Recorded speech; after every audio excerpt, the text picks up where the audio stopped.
Welcome to Invest in Yourself, the Digital Entrepreneur Podcast. Join the podcast mogul Phil Better as he interviews successful entrepreneurs that make their living in the digital world. Now, let's join your host, Phil Better, and his special guest today on Invest in Yourself, the Digital Entrepreneur Podcast. Ladies and gentlemen, welcome back to another amazing episode of Invest in Yourself, the Digital Entrepreneur Podcast. I'm, of course, your host with the most, Phil Better, and I'm very, very excited to talk to our guest today.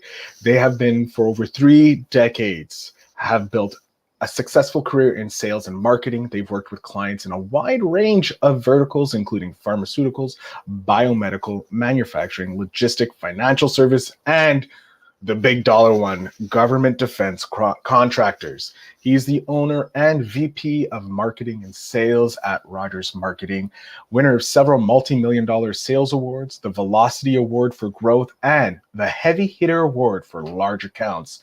Our guest and his wife, Lori, are the creator owners of the Positive Action Process, using scientifically proven activities to increase the quality of life and business through creativity, autism, and positivity. These two entrepreneurs started the nonprofit Phase, Parents Assisting Special Educators, and Phase After 21 for Special Needs Adults. His first wow, I wish I could speak better. His first public book is Bar Tips, which draws on the lessons learned during his years as a bartender, which he's applied for success in sales. Please welcome our amazing guest, Neil Rogers. Neil, thank you so much for being here. Hi, Phil. How you doing? Good to see you. Thanks for having me on. I'm doing great. I'm excited to have you on because you have 3 decades worth of experience that I want to draw from so my audience can take their life to the next level and invest in themselves. But before we jump into that, I gave you this glowing intro, which is kind of hard for me because you're from, an enemy place in my hockey heart, but I had to, you're from the Boston area, Massachusetts, but it's fine. As a Montreal fan, I can put that aside for the education of my fans and audience. But please, can you introduce yourself to my audience? Just so we're clear on this, that's Larry Bird right there. So that was my guy. Yeah, so that's how I was able to push it off to the side, because you're more of a basketball fan and Larry Bird. I have to give credit to the Birdman. He was amazing at his job and he helped the Celtics so much. But this is not the sports talks. This is the entrepreneur talk. So Neil, quickly introduce yourself. So yeah, I am Neil Rogers. I am the product of 8 children, the 7th of 8, in an Irish Catholic family. Grew up outside of Boston, and the first 4 were subjected to strict Catholic upbringing. And as things can happen, mom and dad got a little tired. They weren't as fire and brimstone after that, so we kind of we didn't have to go to parochial school or any of that stuff. But I grew up right outside of Boston. I was a mediocre student. As a matter of fact, when I graduated high school, I was 17 years old. And in May of my senior year, I said to my mother, I said, "Is there something I should be doing next year?" Jesus. Oh, yeah. So, but remember this now. I mean, in this day and age, I know that we did. We had our kids. We didn't have them play. Jokingly, I always say we had our kids planned up from DNA right up until today, right? And it was just a different time back then. I mean, it was rare that you went on college visits or any of that stuff. That never showed up on our radar screen at all. So I did go out. I did try the college thing. I failed first time through. I then, all the while, I was working in the hospitality business, always in some form of fashion, in the kitchen, busboy, all that stuff from the age of 14 on. And I enjoyed it. And then I became a bar back. I don't know if you're familiar with that up in Montreal. I was a bar back for a while. So okay, so you worked hard. Yeah. You didn't get the glory like I finally did. No, you got the sweat and the anger of people. That's what we got as a bar. You had to keep on telling everybody, no, I can't pour you a drink. This dude over here. Yeah. Guy, right? So anyways, I after failing, I decided, that I thought the bartending looked pretty cool. So that was my level of interest. Like, hey, that looks cool. Let me try that. So I go out and I set my sights on getting a bar job. I did. I got in a little place on the beach where I grew up, summered, and it was south of Boston. And I discovered that I like to serve people, that I enjoyed that immediate feedback. And although my academic intelligence might not have been up to snuff, my interpersonal intelligence and my intrapersonal intelligence was very high. So I was good with people. I was good with putting them together, serving them, having small talk conversations, that type of thing. And I felt really strong about what I felt. Whoa. I mean, after my self-esteem was really low at this point. I said, wow, this, I could be good at something, And don't get me wrong. In high school, I was a decent student. I was a middle of the road athlete, just kind of like, right there. But I had friends. I could sing a little. I could dance. I had some things that not everybody had. And so I decided that this might be this. Although I realized almost out of the gate, it wasn't something I wanted to do long term. But I did think that maybe I could be in hotel restaurant management. Well, I got back into another college in hotel restaurant management. Swing and a miss. And so, I might have been distracted a little, let's say. And so but still, I wasn't enamored with it. And I'm not going to blame it all on that. It was immaturity and all that got me in Dutch again. But when I did get back, so I stayed in the bartending world, and people would say that, with your, the way that you are and the way that you work with people, you'd probably be good in sales. Okay. So now I've got some track. And so what I did was I went back to school. I said, well, I've got to get this degree and I got to buckle down. I got to figure this out. So I created my own little process algorithm in today's parlance. And that would be, they like you to show up in class. They like you to take notes, to actively listen, to participate, to do the extra work. If you have trouble, ask them for the help, all those things. And then I created a little system on how I would write my notes and organize my notes. So all these little things, I'm starting to build, my own process of how I'm doing things. And I became a very good student. So I learned how I learned on my own, though. I mean, today, we have about, you mentioned PACE, PASE, parents. We started that. That could be another part of another conversation. But I have a child with autism who's now 32 years old. So, but anyways, I created this process to get better at school. And then I took that same philosophy, and when I started to go out on the road, I would use those things that I learned trying to go to school and behind the bar, like, how to greet people. These are simple concepts for your listeners. These are the concepts. I'll give them to you before I riff on the other way. It's proper greeting. It's being organized. It's time management.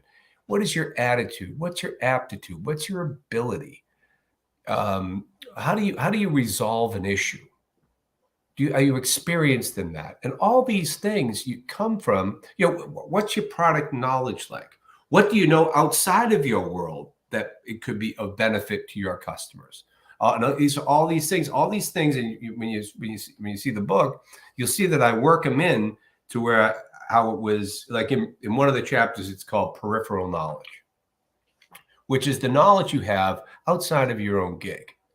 It's the knowledge a doorman has, right? You come outside of the hotel, you say, as a matter of fact, recently we stayed at the Ritz-Carlton in Georgetown. and it was pretty expensive. It sounds pretty expensive. And I'm not, and that's not really our way to operate, but we did it. My son lives down there, so we went, and I came out and I said to the people at the front desk, fully staffed, by the way. Every time you walk through, there's 4 people there. So the service was off the hook, but at X number of dollars a night, it was like, wow. So I asked him, I said, is there anywhere within a quarter mile I might be able to get a beer for less than $20? She said, oh yeah, go to Clyde's. So I went down to Clyde's, and as luck would have it, one stool left at the bar. Whew. I sit down at that stool, and this guy, so I went to the guy that was sitting there. I say, hey, is this open? He goes, yeah, it's wide open. And he wasn't turning his back to me, but it looked like he was engaged otherwise with other people. So, I wasn't going to engage him and interrupt. So we go further. Finally, he turns back my way. We engage. We start chatting. I asked him, so what brings you down to Georgetown? So my son plays lacrosse. Oh, really? Who does he play? Does he play for Georgetown? I said, no, he plays for Providence College. Oh, you're kind of up my way. He goes, oh, where are you from? I said, outside of Boston, around 6 miles. Whereabouts? Melrose. What's your name? Oh. Grew up in the same town I did. I graduated with his sister. Holy smokes. So the point of all that is that little act of asking that question, like, where do I go, sends me down to an awesome place, which I just learned. I just saw something else recently on Clyde's, but it is a famous bar down in Georgetown. So I've told this story. I don't know. We were down there in March. Had to be 30 times, maybe more. I don't know, because I think it's it's just kind of a fun story, and it kind of is an example of what peripheral knowledge can do for you. Now, that may not seem much to the person that sent me that way, but I went down there. It was a cool, it was a cool bar. It was like, it wasn't all opulent like the Ritz-Carlton where they're shaking glasses the whole time and all that stuff. It's not my gig. Where's my little light beer? That's all. So good little watering hole, good people. That's, oh my God, that is. So yeah, so these things that we talk about in here, are the golden rule type things, and the overarching it isn't say it in the book, but you can sense when you read it, the overarching theme of the book is the golden rule. Do unto others, right, as you would have done to you. And so, and I think about a lot of times, every time, I should say, when I'm in a sticky situation or I'm doing a deal, I think, how would I like this to be done to me? Right? Mm-hmm. And then that's the way we operate. It's so these guidelines, and I've started attaching in my talks about this, little old adages that go along with these things, and it could be an R2 if I do a revision on the book. But like as an example, the importance of a proper greeting. Now, I don't know if you have Home Depots up there. Do you have we have Home Depots. Okay, so Home Depot is an example I use in a talk I give about the importance of a proper greeting. Now, when Home Depot first came to this town, which is just over the border in New Hampshire, Massachusetts is right there, and you go into a home. So if you went down to Home Depot, and at the time, right now I live in a golf community with in a big townhome. So I sold my house 5-6 years ago, and so when I did go to Home Depot, and believe me, I'm not a big DIY guy, I would walk through the door, and I'm the guy that needs the guidance, right? Mm-hmm. Right. So I can walk you back 20, 25 years ago, you'd walk through the door, there'd be a sea of people in orange aprons looking to help you. Hey, what can I do? What's your project like? Tell me what your budget is. Yada, yada. Let me take you over there. Here's the good, the better, the best. What's your budget again? Oh, okay. I think this would fit you just fine. Okay, great. Boom, you take it, you're off and running. Now they're hiding on you. So, I mean, so you know what I do now? I go to the local guy. And guess what happens when you walk through the door? Hey, how you doing? What's your project like? Where are we going? Yada, yada. Let me take you over there. And that's what you get. As a matter of fact, one day I was in my local sandwich shop, which is just really cool shop, which I actually call out in the book because of his organizational skills. I ran into the guy who worked the paint, the paint section at Bell Tate's hardware store. I looked at him and said, "You're the paint guy, aren't you, over at Bell Tate's?" He was just said, "You were awesome. Thank you very much." Right? Mm-hmm. You never forget, you go to your favorite bartender, you go to your favorite server, you go to the people that take care of you, all those things. I don't mean give it away or any of that stuff. I'm talking about treat you good, treat you nice, acknowledge your girlfriend or your wife, your mother, your sister, whatever it may be, right? And so all these things. So in today's world, though, right, and I know this is a digital, so I might be stepping on toes here, but I'm going for it anyways. But what these things are that we talk about in the book are the things that you should consider. I don't like to use the word should, do, or whatnot. Consider before you go chase the shiny new red tech toy. Right? So the big thing now is AI. Mm-hmm. Everything's AI. And every day, I don't even know how these people get any customers when they're texting you and emailing you without any type of warm breeding or whatnot. It's like, I'm the AI guy. Oh no, I am. And it's like, oh my goodness. And there's this great, you may not have seen, maybe you have. Did you? So you have the Boston relationship because of the Canadians, the Canadian hockey team. Have you ever seen the movie Good Will Hunting? Of course, a classic movie. So I got a friend of mine does a lot of writing, a lot of blogging, and he comes out with these really great little articles. It seems weekly. He's so prolific. And so he graduated a year ahead of my daughter, brilliant kid, #1 in the class, and went to Bentley on a full scholarship with that. And he sends this thing out, and I changed it up a little bit because I say in my talk, I say tech is no threat to me. Right. And so, then we go into, it says this iconic scene in the movie where Sean, Robin Williams' character, frustrated yet again with Will, Matt Damon's character, and they're sitting on the park bench, right? And Robin, in whatever Boston accent he's trying to do, gives you don't know a thing. You've never been out of Boston. Sure. I got to ask you about art. And you give me the skinny on every art book ever written.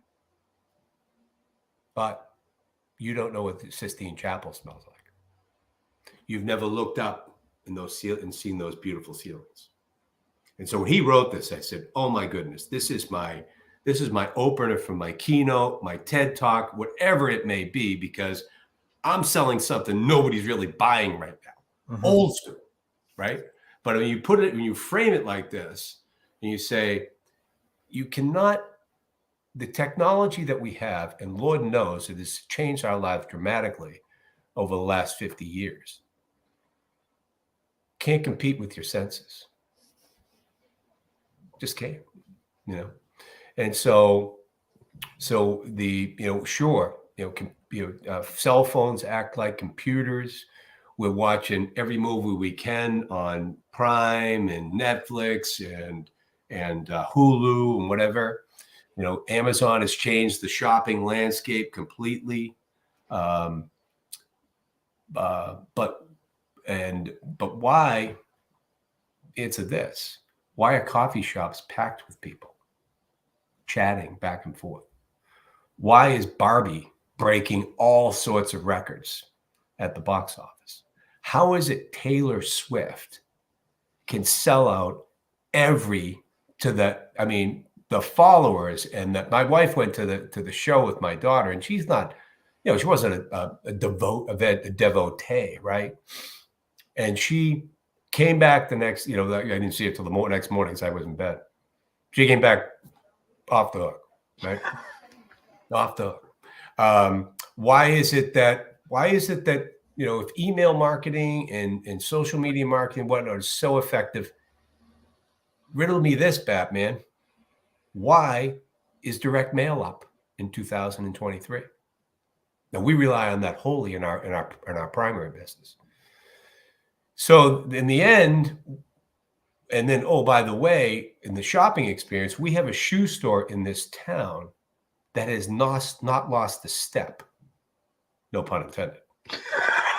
I didn't even catch that pun. Amazing pun. Thank you so much for putting that in there. And so he and the fundamental reason is, go back to Home Depot and Bell-Tate's. The difference between that, you walk through the door of John Coots' Alex Shoes. Somebody greets you. What are you looking for? Takes you over there, sits you down, breaks out and you probably don't know what the name of this is, the little device, the Brannock. Oh, I didn't know that, but thank you. The Brannock device. It was invented by some guy named Brannock. And then they draw you over to the wall. What are you looking for? Same type of thing. You're looking for an athletic footwear. Do you like Nike? Do you like this? Have you ever tried the Brooks Ghost? Whatever that may be. Then they bring out 3 or 4 pairs of different styles. They sit down, they fit you, just as you did as a kid growing up way back when. They're swamped. They actually, even a few years ago, Nike doesn't service these types of businesses anymore. So he doesn't even have a Nike rep. He still probably does tons of business with them. But you know what he's made? He's made Brooks, if you're familiar with Brooks, the number one shoe in his store. Number one shoe in his store, because there's merit there. There's a product they can sell. They can fit people. They go, wow, why wouldn't I wear these? And the price is good. We're off and running. So there's a book that we use a lot in our talks and whatnot called The Happiness Advantage.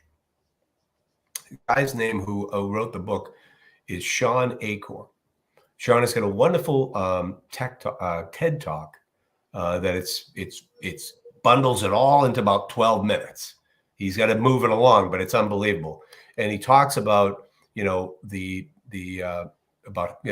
the study of happiness, which he did for 12 years at Harvard. There's a whole laundry list of things in there, like the positive view sells 37% more than the negative view. The productive view, the positive view is 31% more productive than the negative view, right? Seems to be logical, but people aren't really working on their happiness every day, and we profess to. And you'll read it in the positive activity part of the book.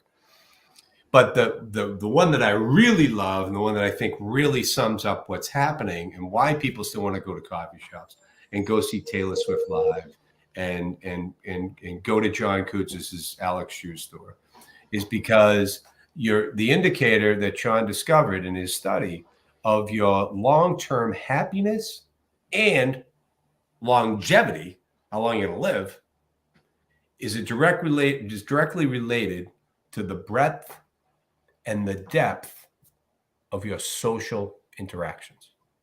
I love that.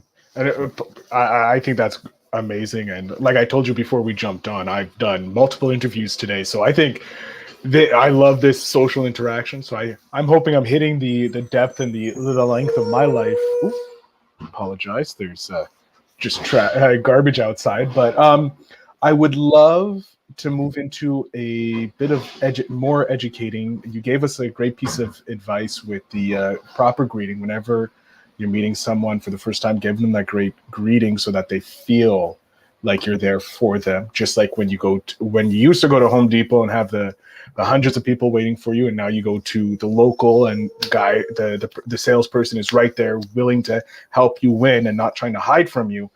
I would love another piece of advice for someone starting their business, like you started Pace, right, or Pod? Pace was a non-for-profit we started. Okay.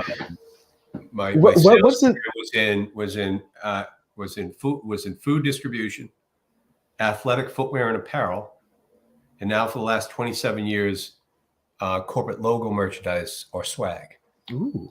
Yeah, so we've been very successful in that. We've been very blessed with our business, but we've used the same process over and over again. what is it? The entrepreneurial space has obviously changed from when you first started to where we are today, obviously with the advent of internet taking over and tech and that.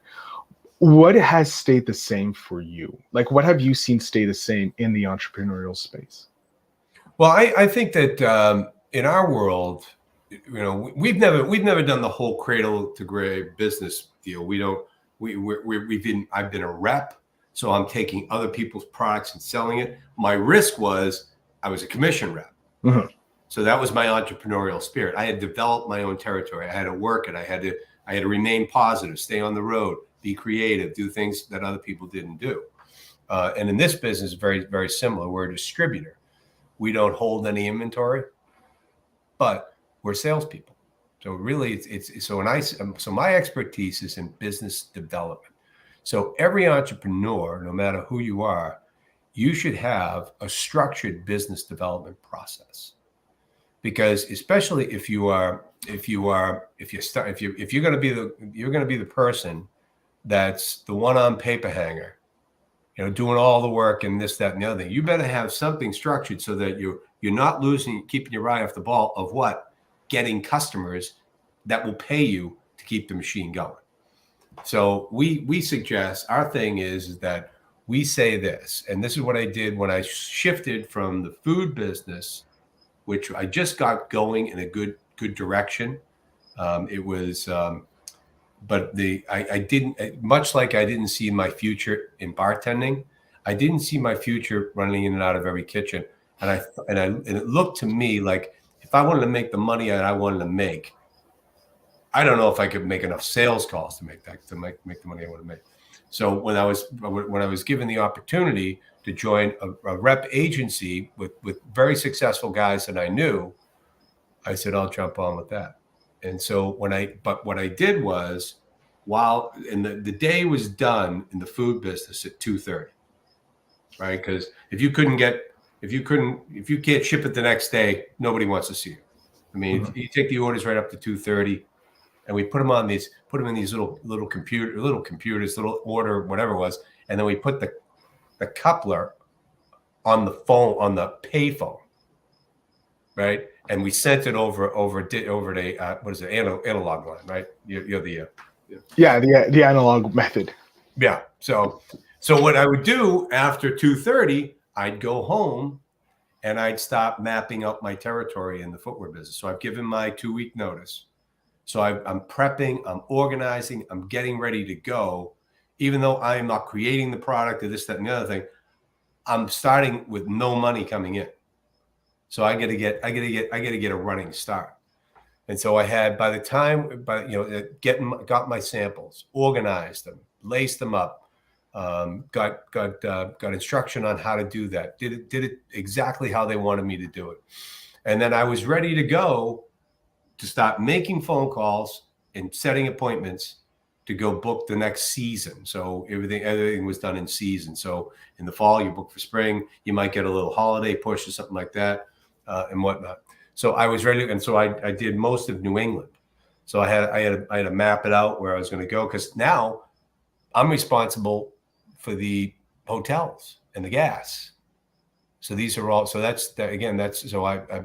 may not have costs of the product, but I've got the cost of doing business. So we then do this structured deal where we just show up. And if we don't get an appointment, we show up. We show up with a catalog, with a nice note, with maybe a sample, a leave behind, something just to say, I've been here. I'm a hardworking guy. I want to be part of your team.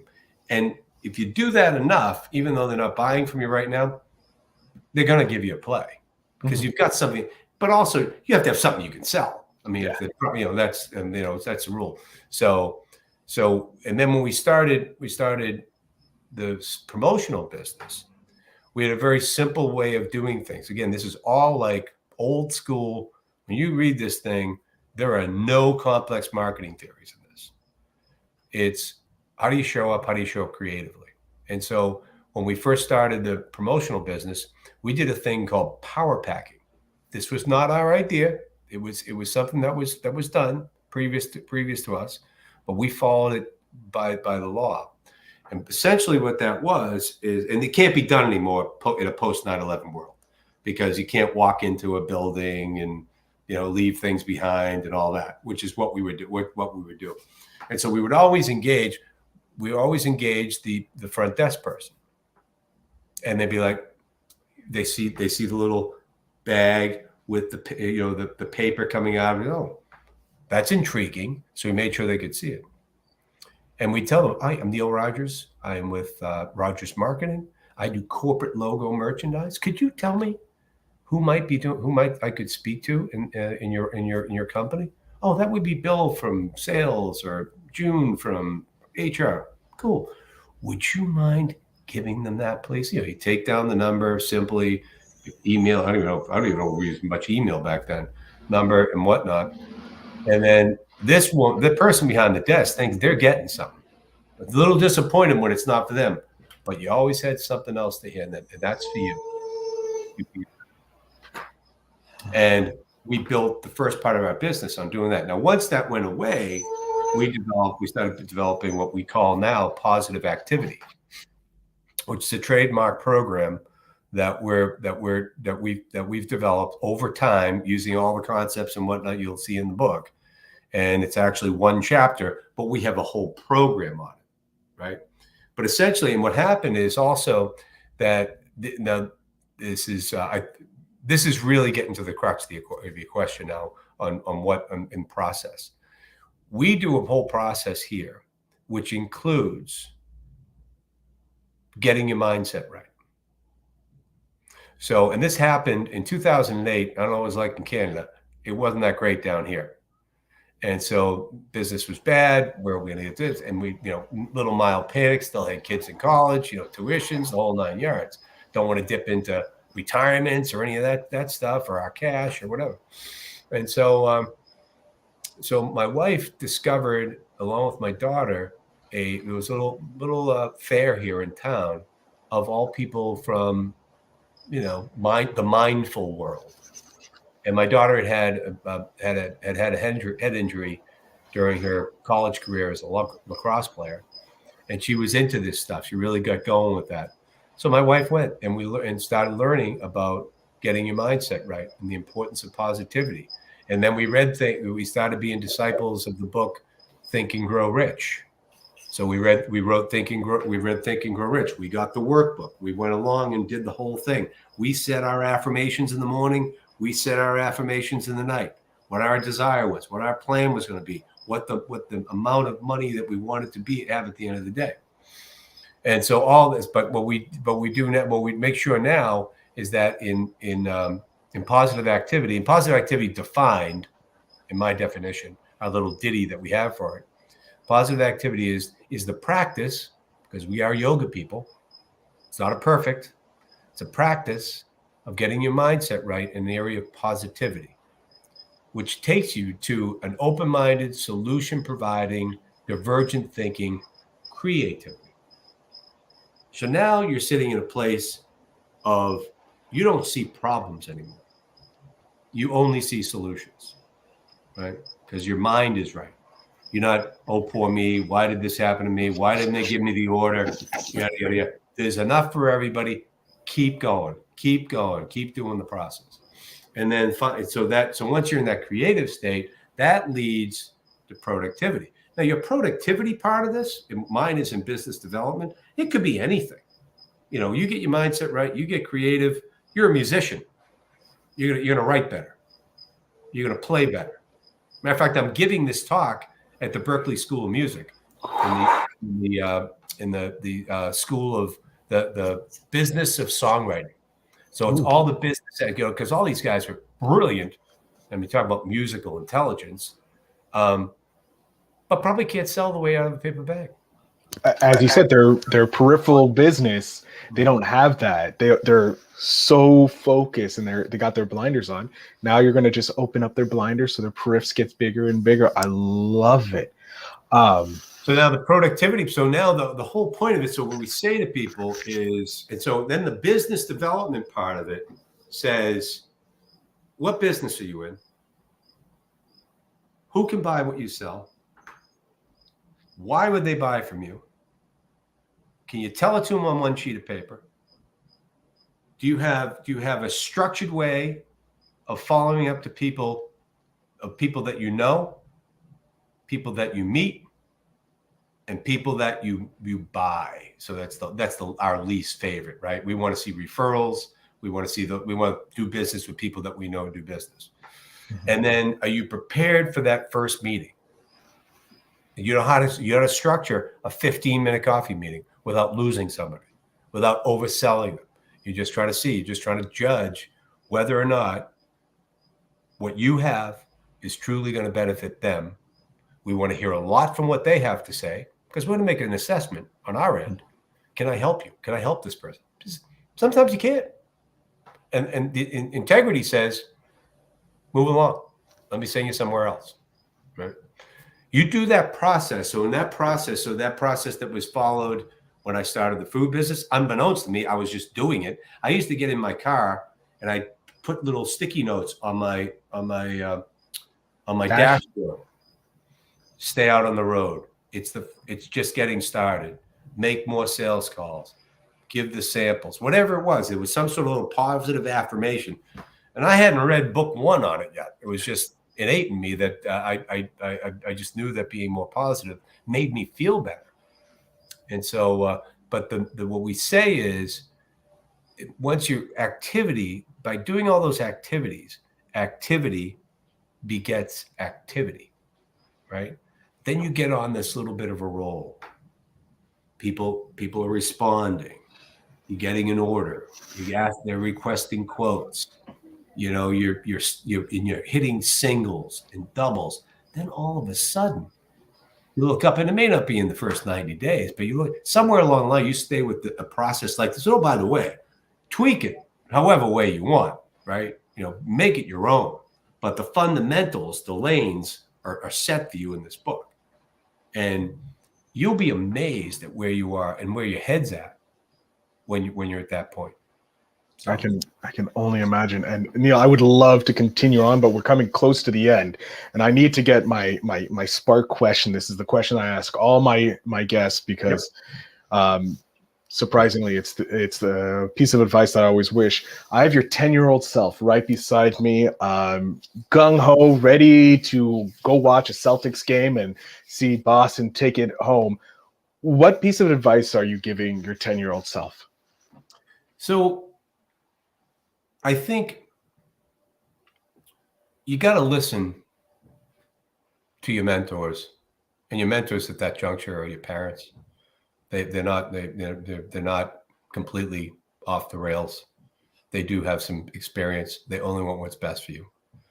I would suggest that the biggest notion that you get is you stay. It's not happening to you, right? If something goes wrong, take some ownership. What did I do here? Well, okay, so I didn't do well on that test. How could I have done better? Tough concept to get across to a 10-year-old, but it's like maybe baby step it in there, but it's the most important lesson I've learned in business. It was given to me by a kind of a crazy sales guy that was just, a real jokester amongst the other reps and whatnot. But you put him in front of a customer. And I think also, and that was his advice to me. It's like, whenever anything goes wrong here. So you didn't make a team. So back to the 10-year-old. You didn't make a team. Did I work hard enough? Did I practice enough? Was I out shooting hoops in the backyard? Was I doing wall ball with lacrosse? Am I shooting pucks? Am I doing the right things? So, I mean, those are the things, and again, back to the schooling part of it. Why didn't I get a good grade on the test? Am I listening in class? Am I paying attention? Am I asking questions? Am I doing those things? And those are all the things. Heck, I would have liked my 17-year-old self to have done. That's true. Yeah. True. Neil, I'm going to jump off stage here because that was a great piece of advice to give a 10-year-old self, 17-year-old self. Hell, even a 37-year-old self needs to hear that they need to take accountability for their actions, because that's how you grow. It helps you make yourself a better person. I'm going to jump off stage here. I want you to let my audience know where they can connect with you, where they can get your book, Bar Tips, so that they can start mapping out and getting better processes out. So Bar Tips is available at Amazon and Barnes & Noble and all the major online stores. I know I've seen it at Walmart and a few others, but primarily it's been people have been buying them on Amazon. If they would like to reach out to me directly, you send me an email, Neil, Neil, at Rogmark, ROG as in George, M as in Mary, ARK.net. Neil at Rogmark.net. There you go. Excellent. Neil, I can't thank you enough for coming on the show and sharing your wisdom with my audience. It has been an absolute pleasure talking with you. Same here, Phil. I enjoyed it. Excellent. To my audience, remember to check out the show notes down below to get all the connections to Roger, his book, and send him an email to help you go to the next level. And remember to always, always invest in yourself.